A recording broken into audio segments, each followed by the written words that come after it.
A segunda característica, e a coisa vai apertar, é que diz aqui, Jeová, no próprio 44, tinham tudo em comum, vendiam suas propriedades e fazendas e repartiam com todos segundo cada um havia de necessário. Escuta o que eu vou dizer aqui. Eu já ouvi muita gente dizer assim: oh, Malafaia, isso aí era comum do judeu. O judeu estava acostumado a fazer isso. É ruim. Mas é muito ruim. Não, mas tem os kibbutzim hoje. Você está por fora do que é o kibbutzim. Quem disse que o kibbutzim é para dar para o que não tem? Kibbutzim é todo mundo produzindo para ter lucro igual. Isso é o kibbutzim. E somente 2% da população de Israel vive em kibbutzim. 98% não vive.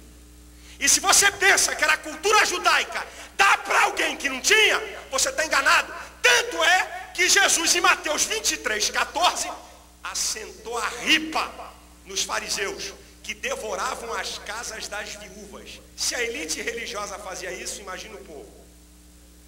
E depois você vai ver o profeta Amós, o profeta Miqueias falando contra as injustiças de Israel, que oprimiam o pobre. Está lá. Que negócio é esse que isso era normal na cultura judaica?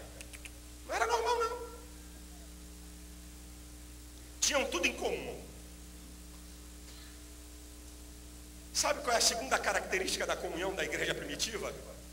É que a pessoa é mais importante do que as coisas. E na igreja hoje as coisas são mais importantes do que as pessoas. A diferença é só essa. As pessoas são mais importantes do que as coisas. Você não tem um sapato? Eu tenho, então usa. Esse era o princípio lá. Você não tem uma roupa? Eu tenho. É nova, não interessa, usa. Hã? Esse era um princípio. Agora eu queria deixar bem claro aqui para os irmãos, por favor, que não existe nenhuma doutrina, não, aqui tem pastores, conhecem mais a Bíblia do que eu. Não existe nenhum campo para mim fazer uma doutrina que obrigue os crentes a venderem suas propriedades e repartir. Eu não tenho isso como base doutrinária na Bíblia. Eu não tenho isso como base doutrinária. Mas o que a igreja primitiva fazia era seguir uma recomendação de Jesus, que está lá escrita em Lucas 12:33.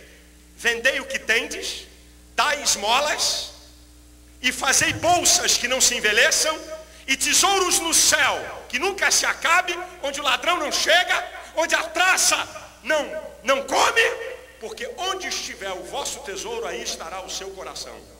O tesouro da igreja primitiva não era os seus bens, era Jesus Cristo. Eu não posso fazer uma regra, dizer que o irmão é obrigado a vender a sua casa, para poder repartir com ninguém. E também a igreja primitiva fazia isso baseada em espontaneidade e generosidade. Não era obrigação. Pastor, e Ananias e Safira? É só você ler o versículo 4 do capítulo 5 que está resolvida a parada. Nem Ananias e Safira foi obrigado a fazer aquilo. Morreram porque mentiram. Porque falaram que iam fazer uma coisa e fizeram outra. É outro papo. Não havia obrigação de vender casa e de doar bens. Eles faziam aquilo porque eles acreditavam que o seu irmão era mais importante do que as coisas. E eu quero aproveitar que eu estou falando aqui nesse auditório, o programa de televisão vai em rede nacional. Se os crentes de hoje estivessem ou tivessem um pouquinho mais de espontaneidade e de generosidade, nós teríamos uma igreja mais sadia. Nós teríamos uma igreja mais sadia. Nós teríamos muitas necessidades supridas. Mas há um amor ao dinheiro, há uma ganância. Quanto mais tem, mais quer, até no meio da igreja. E muitas vezes, quanto mais tem, é mais miserável para dar oferta, é mais miserável para ajudar o necessitado. Quisera que a igreja tivesse um pouco de generosidade e espontaneidade, que não precisasse vender a sua casa, mas que você pudesse compartilhar o que você tem com aquele que não tem. E hoje em dia o que a gente vê, eu não estou falando do paraquedista que apareceu na sua igreja que você não conhece. Eu estou necessitado, eu estou precisando disso. Não, aquele irmão que senta do teu lado. Aí chega para você, membros da igreja. Você sabe que ele é crente. Rapaz, vão cortar minha conta de luz. Estou desempregado. A coisa está feia, rapaz. Oh, vamos fazer uma oração por ele. Ajoelha, irmão. Ó Deus de misericórdia. Senhor, tem misericórdia. Senhor, cega o fiscal da empresa de energia elétrica. A safadeza que não tem tamanho esse negócio. Cega, Senhor. Quanto é a tua conta de luz, irmão? A minha conta de luz é R$150. Irmão, eu não tenho R$150, mas eu tenho 50, está aqui. Fale com outro irmão. Eu não tenho para pagar tudo. Ou talvez você teria até para pagar 20 contas daquela. Mas os seus interesses, tem que trocar de carro, tem que comprar um fogão novo, tem que comprar uma geladeira nova, e é um móvel que tem que trocar, e a gente vive vivendo em função nossa, como se esse evangelho de Cristo fosse uma coisa egocêntrica. A igreja primitiva aprendeu de que as pessoas valem mais do que as coisas. Eu posso entender então que na igreja primitiva a baixa autoestima não existia. Lá não tinha baixo autoestima. Lá a autoestima era autoestima mesmo. Porque a pessoa se sentia valorizada. Muitas vezes o pobre dentro da nossa igreja se sente complexado. Porque ele é olhado de maneira diferente, olhado de cima e embaixo. É desprezado, é pobre, não pode sair no retiro da igreja. É pobre, não pode ir brincar com os outros meninos que resolveram os garotos da igreja passear. É pobre, não pode ir no jantar de casais. É pobre, não pode ir na reunião de homens. Isso é uma vergonha. Nós estamos fazendo dentro da igreja um sectarismo que a sociedade secular sem Deus está fazendo.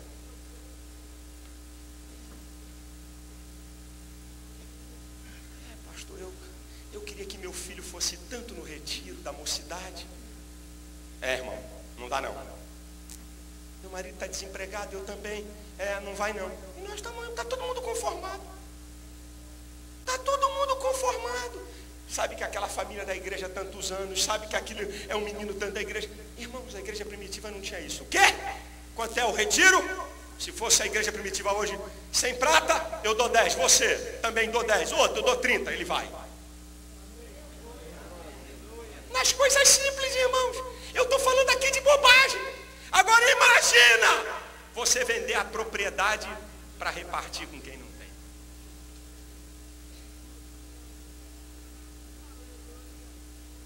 O terceiro princípio que eu vejo da comunhão deles está aqui, no versículo 46. E perseverando unânimes todos os dias no templo. Primeiro, profundo relacionamento pessoal. Segundo, a pessoa vale mais do que as coisas. Terceiro, relacionamentos pessoais abalizados em princípios espirituais. Aqui. Olha onde eles estavam, todos os dias aonde? Aonde que eles estavam? Eles sabiam o segredo do templo.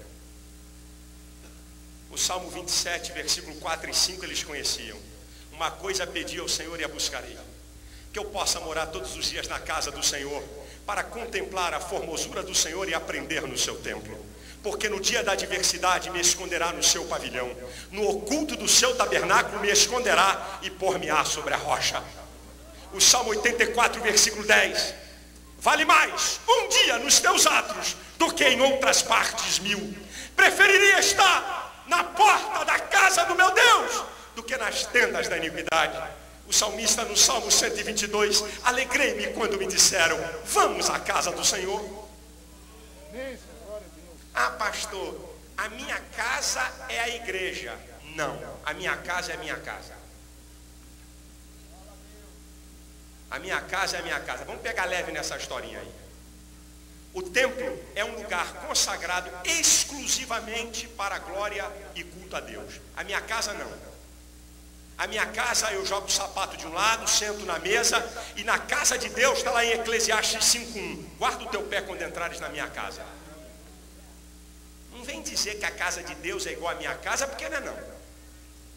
A minha casa a gente ri, a gente briga, a gente discute, Agora eles aqui não, eles estavam todos os dias unânimes no templo. Isso é, havia um objetivo só, havia um desejo só, não tinha futrica, não tinha guerra de posição. Quem é que ia mandar aqui e quem é que ia mandar ali? Quem é que ia aparecer aqui e aparecer ali? Não havia isso. Havia um desejo de ver a igreja crescer. Havia um desejo de comunhão. Não estava importando com a posição. Hoje, em nosso meio, tem crente que você tem que pendurar uma melancia no pescoço. Porque se ele não aparecer, ele fica com cara emburrada. Se ele não tiver uma posição que os outros estejam vendo, ele não quer fazer. Aqui não. Aqui o importante era o todo, não a parte. Aqui o importante era o conjunto e não o meu interesse. Sabe por que tem briga na igreja hoje? Porque é disputa de posição. Por isso que tem briga. A pessoa não faz para Deus, faz para si, irmão. O pau está quebrando por posição. Primeiro, muitas vezes para quem está mais perto do pastor. Outras vezes, é para poder liderar pedaço da igreja. E coitado do pastor que vira marionete de grupo de igreja. Estou com peninha dele. Coitado de pastor que tem os manda-chuvas de parte da igreja. Estou com pena. Está frito. Assado sem gordura.